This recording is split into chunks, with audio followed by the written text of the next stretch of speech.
Hello, everybody. Welcome to Tuesday. The S&P 500 was down just a little bit less than 0.2% today.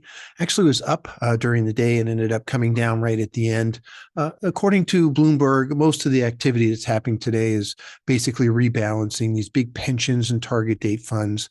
Morgan Stanley put out a report saying that these pensions and such had to sell off $22 billion worth of global stocks and buy $17 billion worth of bonds. And again, they have targets that they have to stick to. So you can kind of tell what's going to happen when the stock market does so much better than the bond market. You're probably going to sell stocks. Now, obviously, it's the opposite if bonds are doing a lot better. And so it actually shows some of the strength of this market, that it's not coming down as much. If you go back, the last several quarters, it came down quite a bit more in the last week of the year, of the quarter, sorry. And so I think this one, we're seeing little bits, 0.3, 0.17 like today and what have you. These are pretty small amounts. So we're kind of basically going sideways for all intents and purposes, which is not a bad thing. We are on track, it looks like here. The last trading day of the month is Thursday, since Friday is Good Friday and the market's closed. We're on track now to have 5 months in a row of positive gains.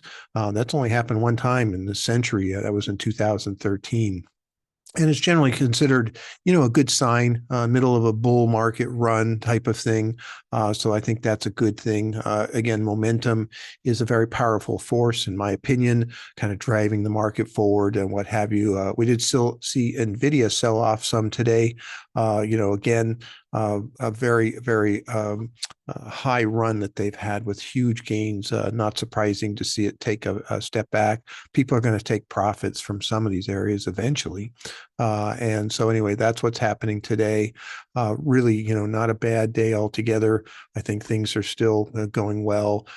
Usually these end of quarter sell-offs happen right before the end of the quarter, like maybe tomorrow or maybe even today.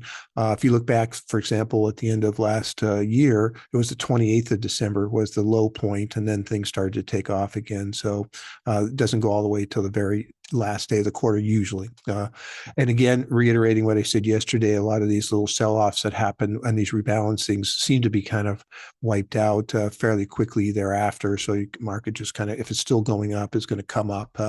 So, I don't see any reason for the market to really, have a big hiccup here. Did have that big bridge issue in Baltimore. That has a potential impact on the economy. It's a very big port, lots of imports for cars and different things. And we're already in an inflationary environment. So supply is a big portion of that. If we can keep supply coming, it can keep costs down. So obviously when you get a hiccup, so I do think, they'll probably be able to clear out the bridge pretty quickly and get the port reopened. I think rebuilding the bridge obviously could take some time, but I don't see that being a big, big impact on what we're dealing with here at this point in time. Just because it's kind of regional as far as that goes, but it's something we can watch for also. So look forward to seeing what's going to happen tomorrow. We'll talk to you then. Thank you.